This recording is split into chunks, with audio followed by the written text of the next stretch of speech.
IGY6 by Akkadian Mathayus, a Gypsy Heritage original story. Copyright 2019, Gypsy Heritage Publications, all rights reserved. No part of this publication may be reproduced, distributed, or transmitted in any form or by any means without the prior written permission of the publisher. Prologue. I awoke suddenly, catching what I thought was myself falling off the bed. My hands slapped the mattress hard. My body tensed up and my legs straightened, flat as a board. I needed to be sure I was still in my rightful spot on the bed before I moved. If I was where I thought I was, I would have run the risk of falling right onto the floor. The bedroom was oddly frigid tonight, and when I exhaled the breath that I did not realize I'd been holding, I could see the steam blow from my mouth into a misty puff. Maybe the storm woke me up? I couldn't be sure. I stared at the wall for a few seconds and watched as black lines streamed down. The shadows of the water droplets that were slipping down the window made me realize that I hadn't drawn the curtains before bed. The rhythmic clattering of raindrops smacking against the large window behind me netted my attention. I tried to turn over towards the sound when a streak of purple lightning lit up the room. I thought I might be dreaming, so I blinked a few times just to be sure. A low roar of thunder accompanied the flash within seconds. I sat up nervously and peered out of the window, just to make sure the sky wasn't falling. I watched a single pale white lightning bolt shoot across the black sky, and still jumped at the crack of thunder that followed behind it within seconds.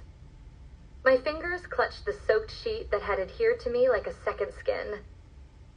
I reached down and touched the unclothed portion of my body. It was cold and clammy, so I rubbed my arms vigorously to heat them.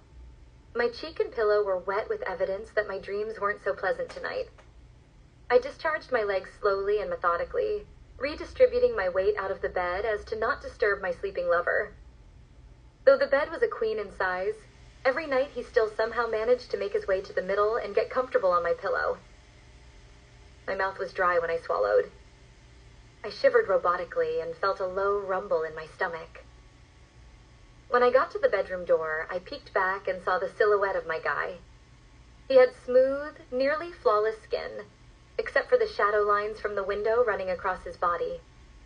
My eyes scanned over him, and I noticed that he was sleeping on his stomach tonight. I wonder if he got cold while he was asleep and shifted towards me for warmth. His lower arms were buried under the pillow, and his shoulder muscles presented with deep dips on both sides of his head. I watched him lie there, surrounded by the gray light cascading through our window.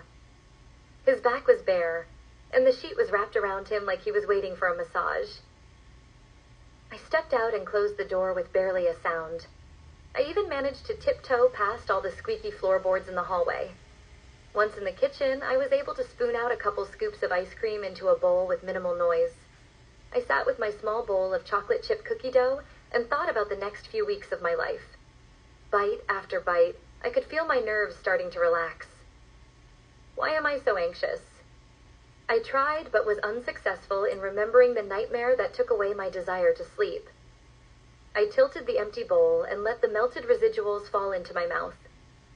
The milky view through the clear glass bowl had me staring directly at the oversized event calendar across from the table.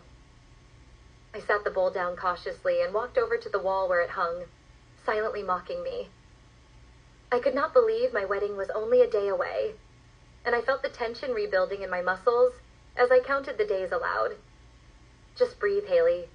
You got this. All the money and time I spent planning was making me a nervous wreck.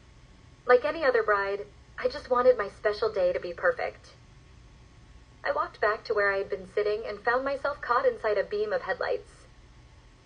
I stood there frozen for a moment, but when they remained set on me, I got nervous. Must be someone just using my driveway to turn around. It was still monsooning outside, so I flipped off the kitchen light and walked to the half bathroom to look at myself. I looked tired. The hint of dark circles and half-straightened, half-curly hair made me wince. I turned the faucet on to let it heat up and splash some lukewarm water on my face. I cursed myself for wiping my face off with the yellow decorative towels that were sitting on the counter. I waited a bit before walking back out. The car's lights were still pointed at my house, so I walked over to the window to see if I recognized the vehicle. My heart was beating quickly at this point, so I moved the curtain out just enough to get a clear view. I could not see anything over the spears of light or through the heavy downpour. I looked at the alarm box next to the front door and realized it had not been set tonight.